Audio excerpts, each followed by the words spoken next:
Ini adalah broker. Mungkin Bapak Ibu yang pernah ikut, yang ngerti forex.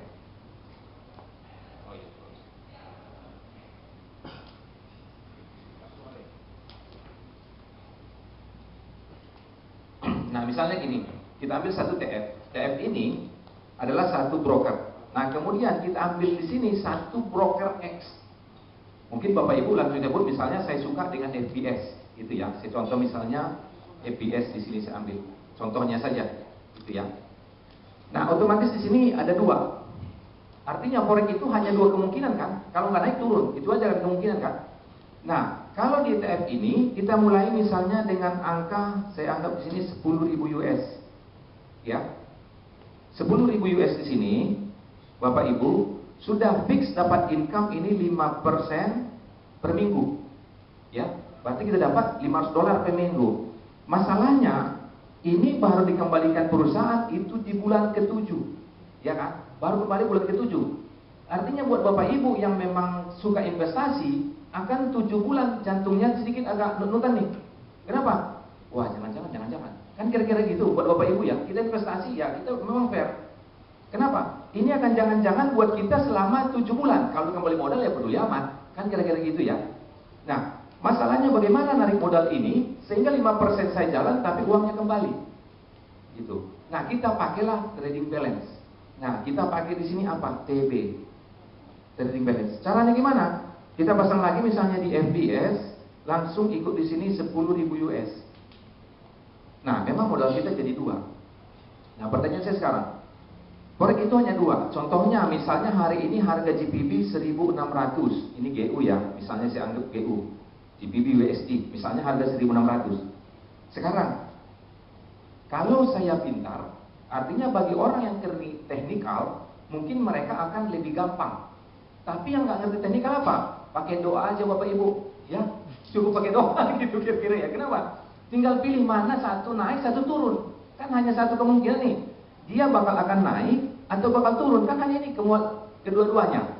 Yang inilah yang membuat kita selama ini jadi jantungan. Kenapa? Kalau floating, waduh itu tambah pusing lagi. Ngarap-ngarapin naik, turun lagi, ngarap-ngarapin turun lagi. Tapi pada saat saya pasang begini, dua-duanya satu buy, satu sell. Dengan lot yang sama, jumlah yang sama, harga yang sama. Saya nggak mau, pokoknya harganya semua saya buat 1.600. Saya anggap spread sekarang saya anggap 0. Mungkin Bapak Ibu yang main spread tinggal hitung aja nanti, tapi spread itu nggak gede. Anggap kita rugi 10%. Saya anggap aja gitu. Contohnya, misalnya kalau uang Bapak Ibu 100 juta di sini, tapi kembali 2-3 hari lagi jadi 90 juta, ya, artinya uang Bapak Ibu pindah ke sini jadi 190 juta, sudah hampir sama kan uang kita kembali, ya kan? Contohnya misalnya anggap spread apalah biaya-biaya segala macam, sebetulnya nggak sampai 10%. Saya anggap aja 10%. Nah, caranya gimana? Tinggal kita pasang di sini buy, pasang di sini sell.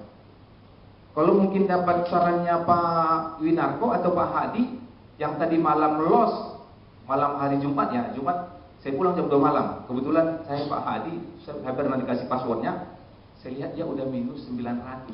Wah, dikit lagi nih Pak Hadi loss. Tapi saya udah ngantuk, saya nggak tidur lagi dia. Pagi-pagi saya lihat udah habis tuh. Ternyata uang di sini sudah habis, uang di sini sudah double. Paham ya Bapak Ibu ya? Nah, sama seperti ini.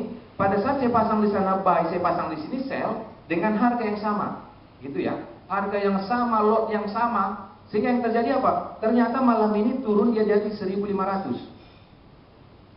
Ya, bisa nggak seperti ini semalam? Sangat bisa. Dalam satu malam itu, jangankan 100 pip, saya pernah alamin satu malam 500 pip turun.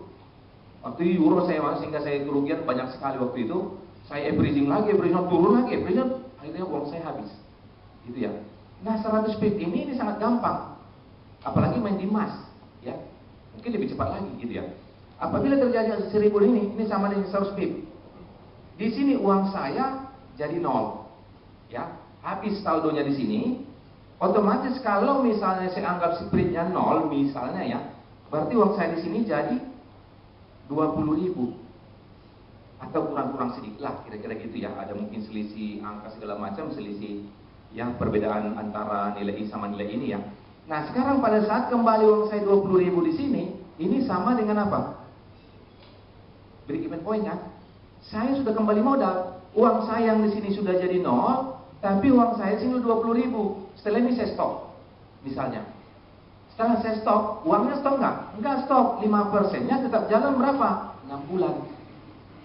Saya akan terima nih 6 bulan terus 5%, 5%. Enak nggak kira-kira Bapak? Kalau misalnya dapat 5 juta tanpa modal? Enak ya?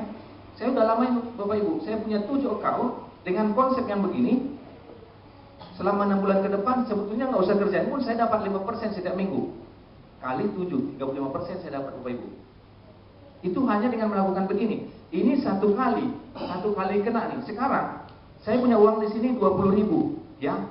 20.000-nya saya anggap ini kan modal saya. Boleh nggak saya putarkan lagi? Kita putarkan lagi, masukkan yang ke bawah. Punya saya yang kedua. Contohnya di sini A1, ya.